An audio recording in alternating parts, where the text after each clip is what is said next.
देखिए, आज health care workers को भारी छटनी हो रहा है, इस पे कोई बात नहीं कर रहा। जो छटनी, जिसका छटनी हो रहा है, अब वो जो बेरोजगार हो गया है वो कहाँ जाएगा?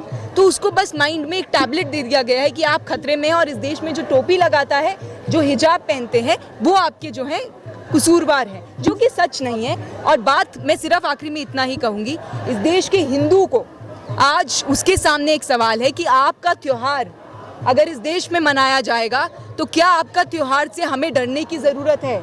क्या आपके त्योहार को मनाने के तरीके से हमें डरने की ज़रूरत है?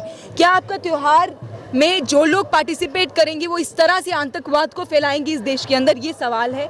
आपको आपसे सवाल पूछना है, और आपको ये पूछना है कि आप अपने बच्चों को क्या इस तरह की तालीम देना चाहते हैं? आप इस तरह के देश में रखना चाहते हैं जिनके लिए राम के नाम पे किसी की मस्जिद को खंडित करके उस पे भगवा तिरंगा लगाना है, या किसी को गंदे इशारे करके मुसलमान जो उसके घर के पड़ोस में रहता है उसकी दुकानें जला के आप अपने त्यौहार को मनाना चाहते हैं? तो क्या ये अगर आपके लिए भारत की संस्कृति है? तो मुझे आपसे कुछ नहीं कह रहा, मैं न्यायपालिका से बस पूछना चाहूँगी कि वो अभी क्या कर रही है। लोगों को बढ़ावा कहाँ से मिल रहा है? क्यों इतना हिम्मत हो रही है?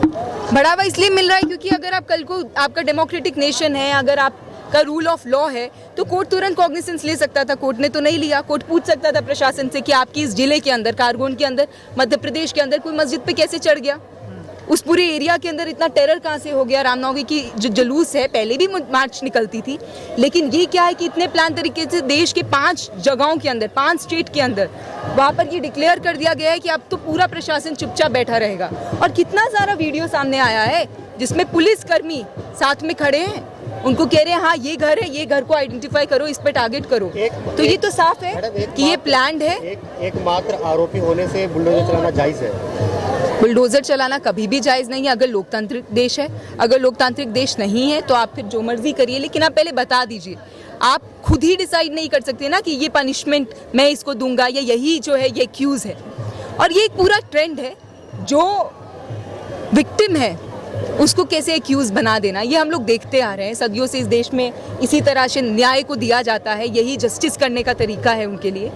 बट मैं फिर से यही कहना चाहूँगी, क्या आप इस तरह के देश में रहना चाहते हैं और तालीम देना चाहते हैं अपने बच्चों को, जहाँ पे सिर्फ और सिर्फ हिंसा पढ़ाई जाए, सिर्फ और सिर्फ हिंसा उनको दिखे, और कल को वही कत्लेआम कर दे, वही कातिल बन जाएं, उनके ही हाथ खून से रंगे जाएं, किसी अपने के, किसी ऐसे के जो हमारे खुद का पड़ोसी था, सिर्फ इसलिए क्योंकि टीवी चैनल को चला के मैंने देखा और उसने कहा कि आप सारे लोग, आप खतरे में हैं, तो मैंने जाके उसकी दुकान चला दी।